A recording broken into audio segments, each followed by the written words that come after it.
Malam itu, lampu-lampu neon di sepanjang jalan pecinan berkedip-kedip seperti bintang murahan di langit muram kota.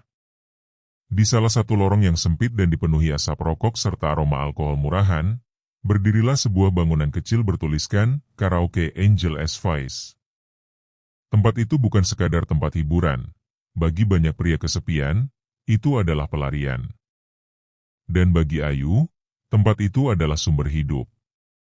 Ayu, 27 tahun, mengenakan gaun merah menyala yang pas di tubuhnya, dengan rambut hitam panjang terurai.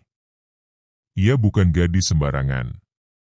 Meskipun pekerjaannya hanya sebagai pemandu karaoke, Ayu dikenal ramah, cerdas, dan tahu batas. Ia tidak menjual tubuhnya, hanya waktunya. Dia menyanyi, tertawa, dan mendengarkan curhatan pelanggan, pekerjaan yang sering disalahpahami dan dicemooh. Malam itu, seorang pria muda masuk untuk pertama kalinya. Wajahnya bersih, rapi, mengenakan kemeja putih polos dan celana panjang. Jelas bukan tipe pelanggan tetap. Ia tampak canggung saat dipersilakan masuk ke dalam room nomor 5. Namanya siapa? Tanya Ayu sambil menyodorkan daftar lagu. Raka, jawab pria itu pendek. Mereka mulai malam dengan lagu-lagu pelan, dari Chrisye sampai Tulus.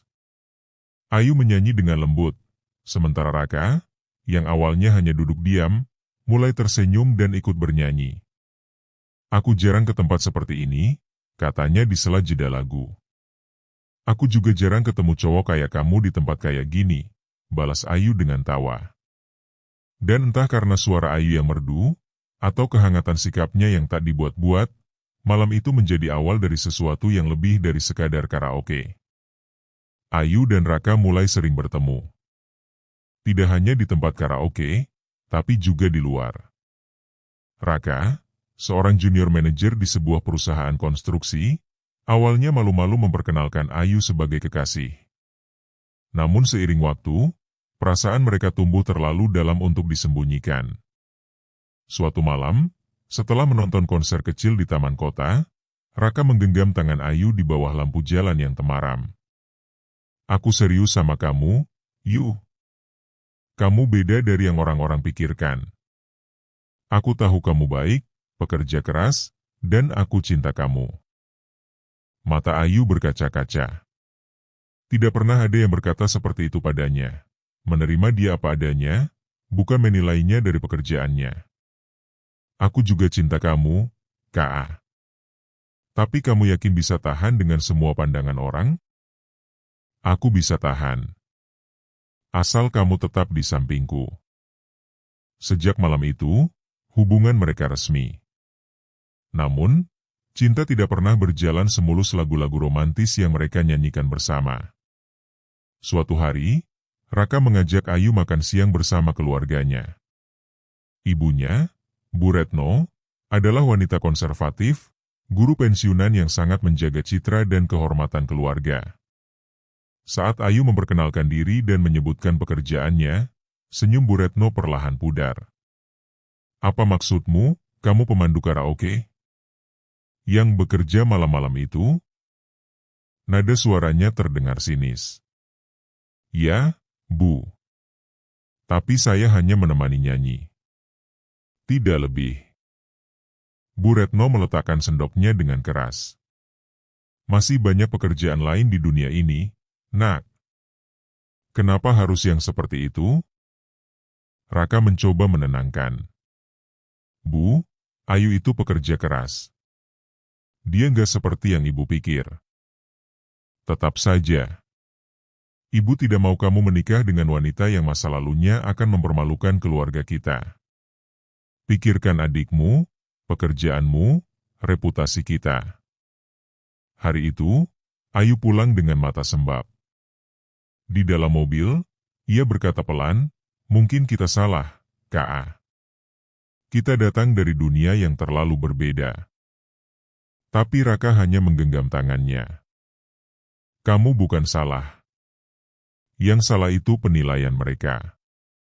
Namun di dalam hatinya, Raka tahu, jalan mereka tidak akan mudah.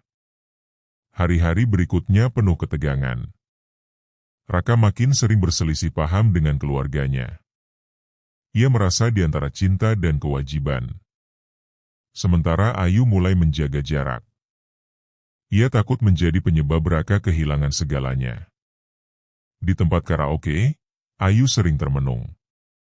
Lagu-lagu yang dulu membangkitkan semangat, kini hanya mengingatkannya pada janji-janji yang mungkin tidak bisa ditepati. Satu malam, Ayu memutuskan untuk mengakhiri semuanya. Ia menulis surat singkat dan menaruhnya di saku jaket Raka yang tertinggal di apartemennya. Raka, aku tidak ingin menjadi alasan kamu bertengkar dengan keluargamu. Cinta yang sejati tidak boleh menghancurkan, tapi harus membangun. Aku bukan wanita yang pantas berjalan bersamamu di depan keluargamu. Terima kasih karena pernah membuatku merasa dihargai.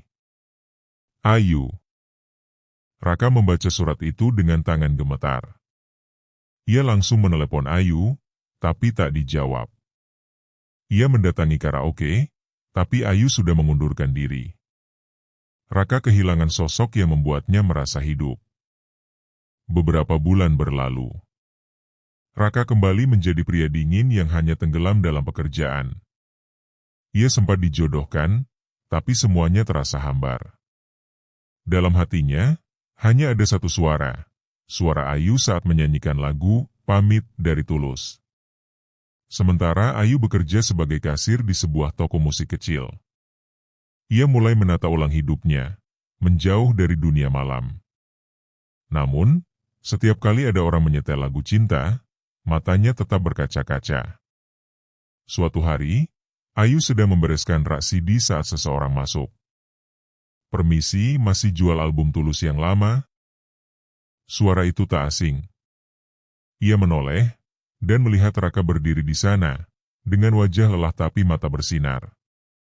Aku cari suara yang pernah menyelamatkan aku dari sunyi, kata Raka pelan. Ayu terdiam. Raka mendekat, menggenggam tangannya seperti dulu.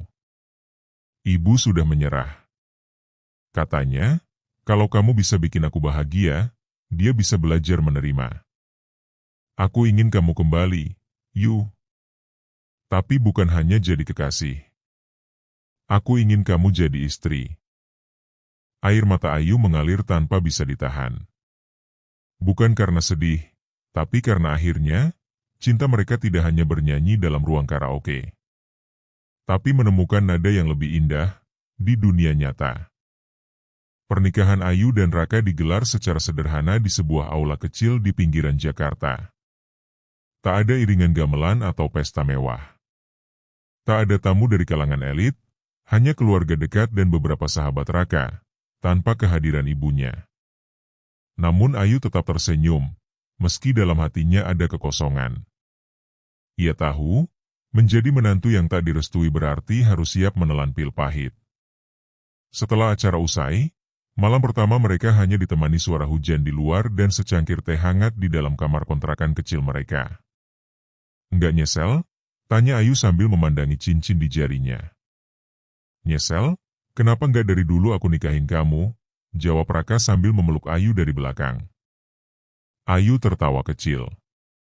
Tapi ia tahu, bahtera rumah tangga yang mereka arungi tak akan selalu dipenuhi canda dan tawa. Beberapa minggu setelah menikah, Raka membawa Ayu ke rumah orang tuanya. Bu Retno menyambut mereka tanpa senyum, hanya anggukan dingin. Silakan duduk, ucapnya singkat. Ayu menunduk sopan, membawa bingkisan kecil berisi kue buatan sendiri. Saya buat sendiri, Bu. Semoga suka, katanya lembut. Bu Retno hanya melihatnya sekilas. Terima kasih. Taruh saja di meja. Suasana makan siang berlangsung canggung. Setiap kali Ayu berbicara, Bu Retno hanya merespon seadanya. Saat Raka pergi ke dapur, Ayu mencoba memecah keheningan. Saya tahu ibu belum bisa menerima saya sepenuhnya. Tapi saya benar-benar mencintai Raka, dan saya akan berusaha menjadi istri yang baik. Bu Retno menatapnya lama. Cinta saja tidak cukup. Dunia tidak seromantis lagu-lagu yang kamu nyanyikan, Ayu. Ucapan itu menampar perasaan Ayu, tapi ia tidak menunjukkan luka. Ia hanya tersenyum kecil. Mungkin tidak, Bu. Tapi saya akan tetap mencoba menyesuaikan diri dengan dunia ibu. Setelah hari itu, Ayu tahu, perjuangan baru saja dimulai. 3 bulan pernikahan berlalu. Raka mengalami tekanan di kantor.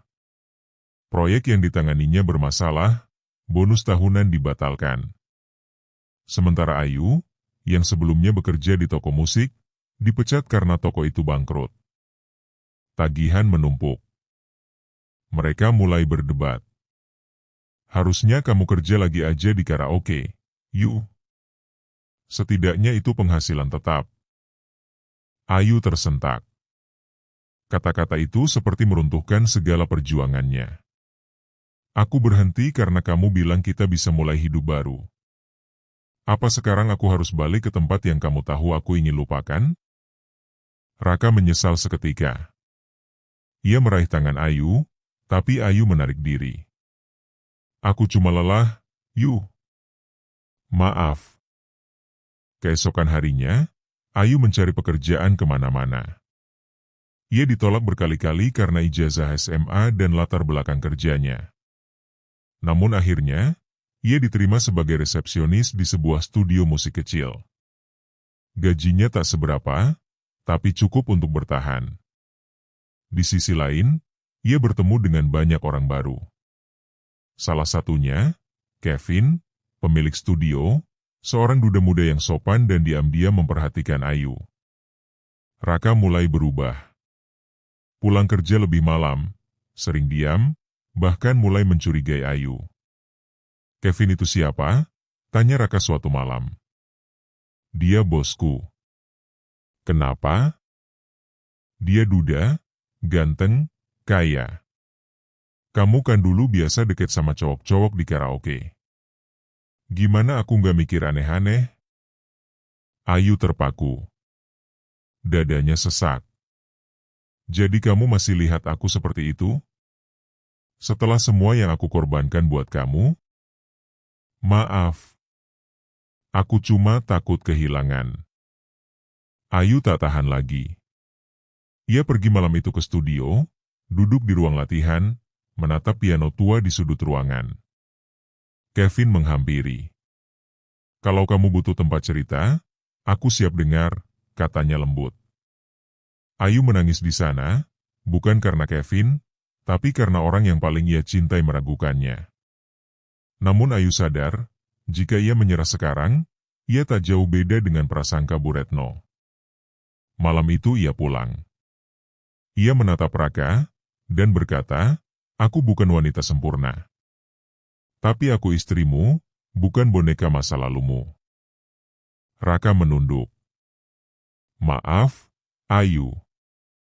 Aku terlalu dibutakan ego. Setahun setelah pernikahan mereka, keadaan mulai membaik. Raka mendapatkan promosi setelah menyelesaikan proyek besar. Ayu tetap bekerja di studio dan perlahan membuka les vokal untuk anak-anak. Bu Retno, yang diam-diam mengikuti perkembangan Ayu lewat tetangga dan media sosial, akhirnya datang ke rumah mereka. Ia melihat Ayu mengajari anak-anak menyanyi dengan sabar. Rumah kecil itu kini hidup oleh suara tawa dan nada-nada kecil yang penuh harapan. Ayu, kata Bu Retno di depan pintu. Ayu terkejut. Saya lihat kamu berubah. Mungkin saya yang terlalu keras menilai. Maafkan saya. Ayu menatap wanita itu dengan mata berkaca. Ia tersenyum, bukan sebagai pemandu karaoke, tapi sebagai istri dan wanita yang berhasil membuktikan dirinya. Ibu tidak salah. Saya memang datang dari tempat yang tidak ibu bayangkan. Tapi cinta kami tidak pernah berhenti berjuang. Raka datang dari dapur, memeluk keduanya. Malam itu, Ayu menyanyikan lagu kesukaan Raka, bukan di karaoke, tapi di ruang tamu rumah mereka, diiringi suara anak-anak kecil yang belajar vokal, dan tatapan seorang ibu yang kini mulai belajar mencintai. Tamat.